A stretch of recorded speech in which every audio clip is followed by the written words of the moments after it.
Hello future IITians and NITians. तो आज अपन बात करेंगे 24 जनवरी के सेकंड शिफ्ट के टॉप मोस्ट जो मैथ के क्वेश्चंस हैं उनके बारे में, जो कि आपके अपकमिंग एग्जाम्स के लिए भी काफ़ी ज़्यादा हेल्पफुल यहाँ पे होंगे।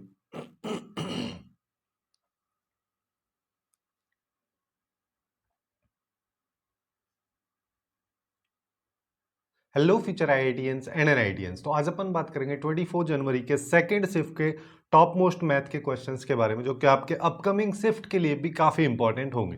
जैसे यहाँ पे एक क्वेश्चन अपने को डिटर्मिनेंट से रिलेटेड दे रखा है, बट ये क्वेश्चन थोड़ा सा डिफरेंट है क्योंकि इसमें इसको एफ बोल के इस पर लिमिट लगा दी है। जब यहाँ पे देखो, जब भी इस तरीके से लिमिट लगेगा तो यहाँ पे इसके सारे एलिमेंट्स में लगेगा। अब जहां जहां पे x है वहां पे लिमिट लगा देते हैं। लिमिट x टेंड्स टू 0 अगर मैं करूंगा तो इसकी वैल्यू 1 हो जाएगी। सेम तरीके से इस वाले पोर्शन की वैल्यू 1, इसकी वैल्यू 1। तो अल्टीमेटली अपने पास में जो डिटर्मिनेंट आएगी वो आएगी a+1 हो जाएगा, यहाँ पे a हो जाएगा, यहाँ पे a हो जाएगा, यहाँ पे 1 2 1 हो जाएगा, यहाँ पे b+1। इसकी वैल्यू इसने इसके बराबर दे रखी है, जहां पे ये a है, ये अल्फा है।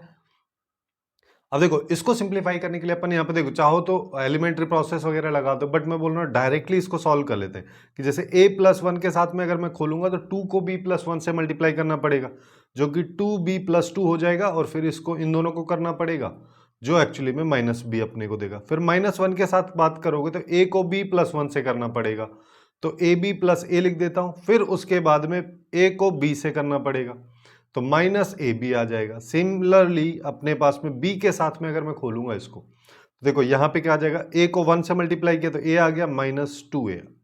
तो डायरेक्टली अपन यहाँ पे क्या लिख सकते हैं, देखो यहाँ पे आएगा a+1, यहाँ पे बच रहा है b+2, तो अपने पास आ रहा है a+1 इंटू b+2, और फिर यहाँ पे ab से ab गया, माइनस का बच रहा है a, और यहाँ पे अगर देखोगे तो यहाँ पे बच रहा है माइनस का a, उसको b से मल्टीप्लाई किया तो -ab।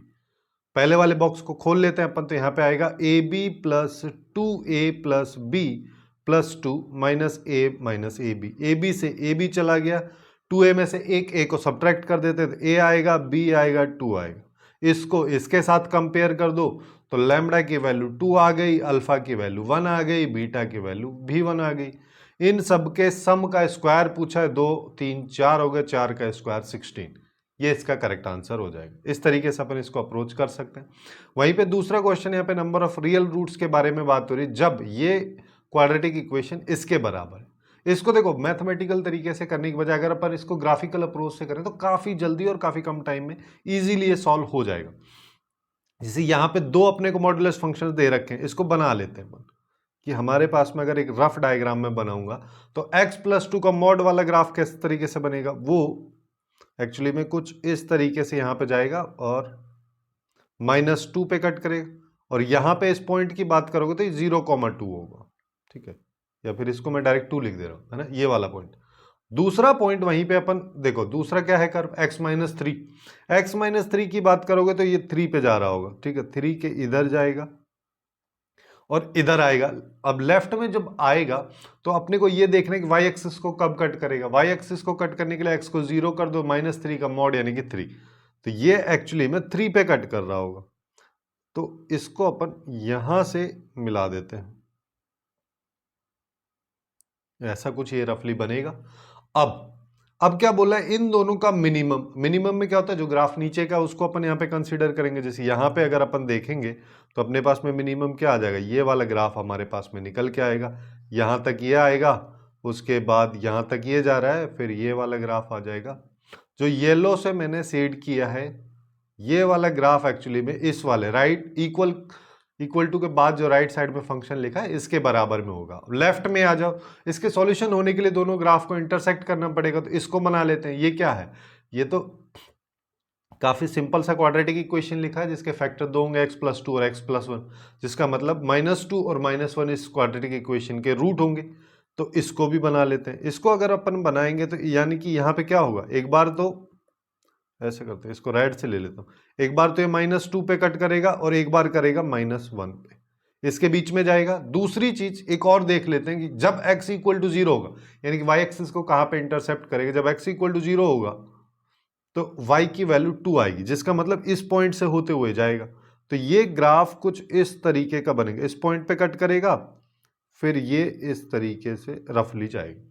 तो अब हम यहाँ पे क्लियरली देख पा रहे हैं कि हमारे पास में पॉइंट ऑफ इंटरसेक्शन कितना है, एक तो -2 वाला है, एक x इक्वल टू 0 वाला है। तो दो रियल रूट्स हो जाएंगे इसके, जो कि ऑप्शन सी में अपने को दे रखा है और ये इसका करेक्ट आंसर हो जाएगा। ठीक है, खास कोई कैलकुलेशन यहाँ पे है नहीं।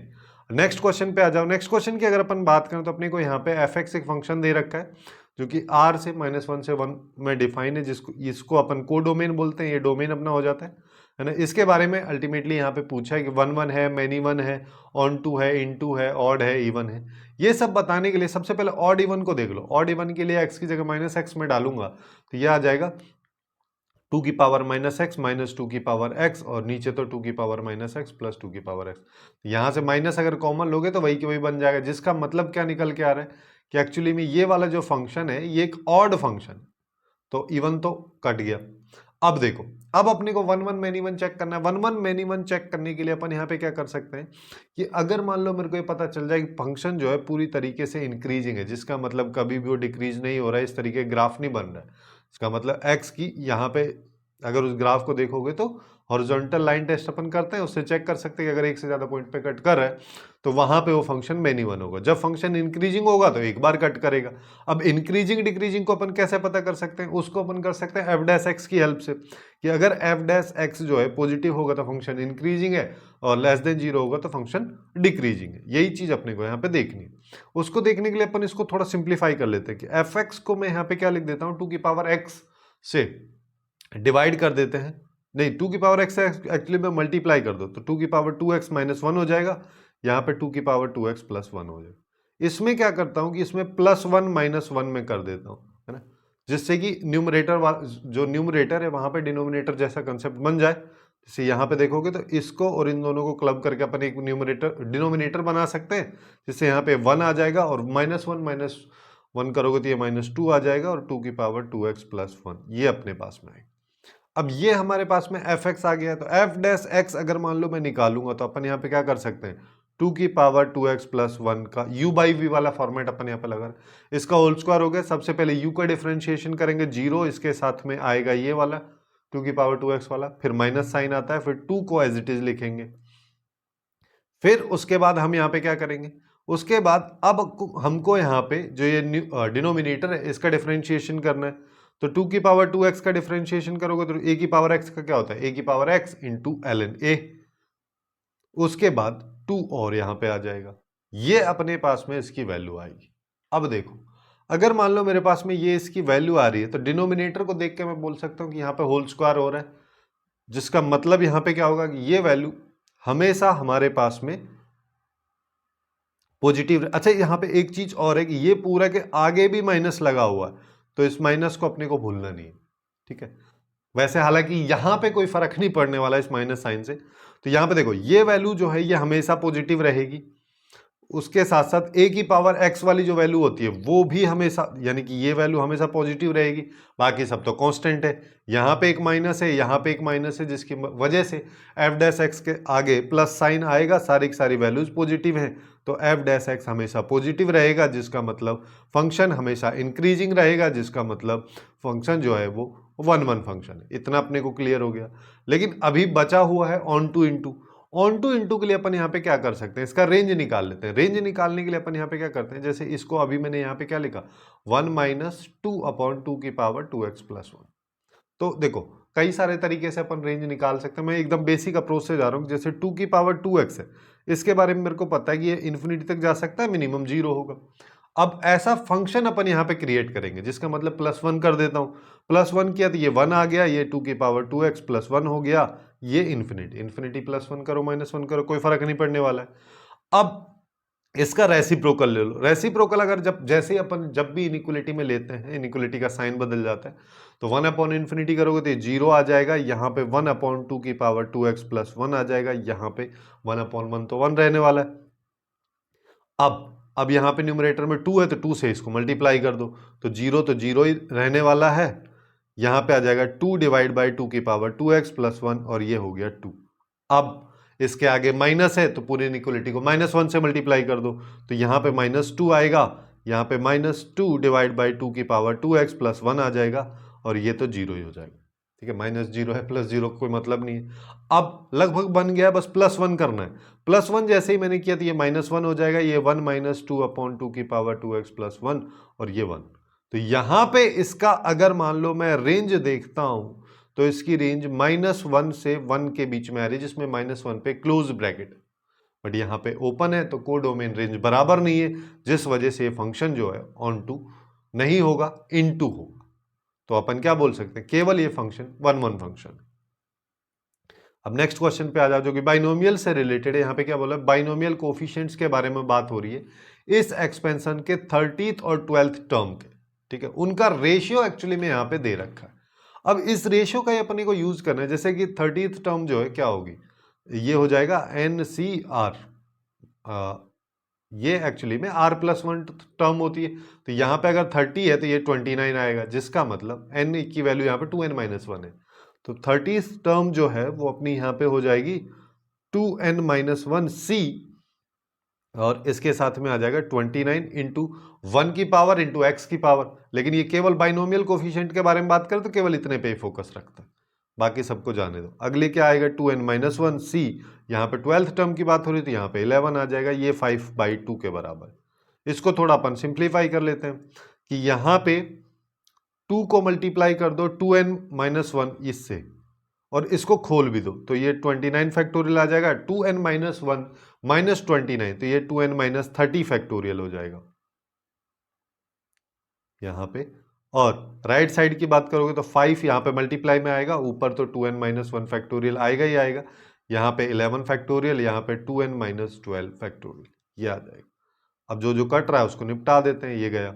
और क्रॉस मल्टीप्लाई कर दो, क्रॉस मल्टीप्लाई जैसे ही मैं यहाँ पे करूंगा तो मेरे पास में क्या आ जाएगा, 2 × 11 फैक्टोरियल इंटू 2n-12, ये अपने पास में यहां पे आएगा, ये भी फैक्टोरियल में है, हाँ। और इधर आ जाओ 5 × 29 फैक्टोरियल इंटू 2n-30 फैक्टोरियल, ये हमारे पास में आ रहा है। देखो अब हमको क्या करना है, अब यहाँ पे कई सारे तरीके हो सकते हैं, एक तो इसको खोल लो तब जाके सॉल्व करो, बट मैं बोल रहा हूँ सिंस ऑप्शंस दे रखे हैं तो अपन यहाँ पे क्या करते हैं, ऑप्शंस को पुट करते हैं। सबसे पहले n = 14 अगर मान लो मैं रखता हूँ तो ये तो ठीक है, 28 - 12 आएगा, लेकिन ये 28 - 30 हो जाएगा, जो तो पॉसिबल ही नहीं है, क्योंकि n जो है > R हमेशा होना चाहिए।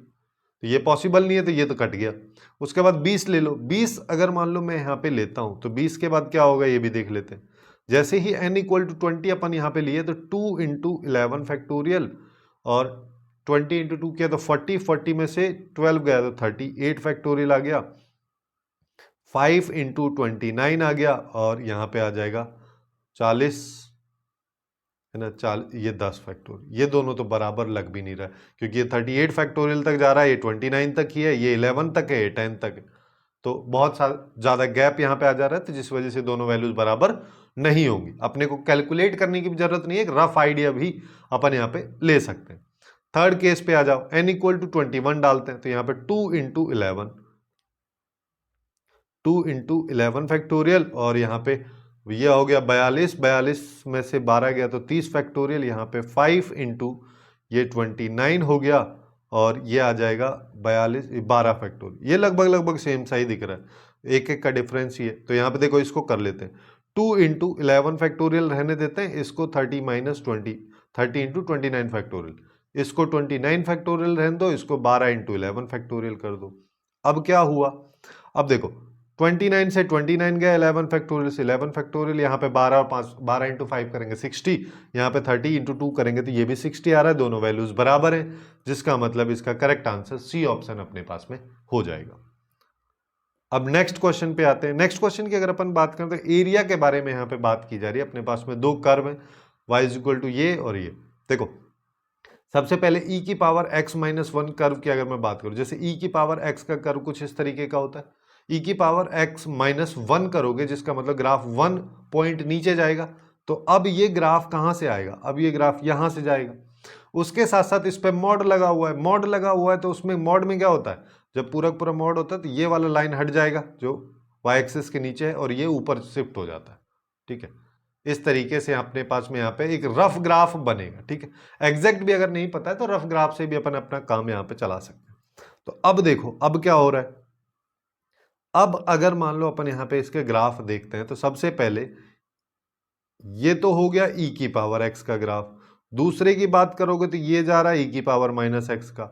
ऐसे ही आगे इधर भी कुछ जाएगा, ये इस तरीके से ग्राफ होगा, जिसमें इस ग्राफ को चाहो तो मॉड को भी खोल लो, e की पावर x माइनस वन हो जाएगा।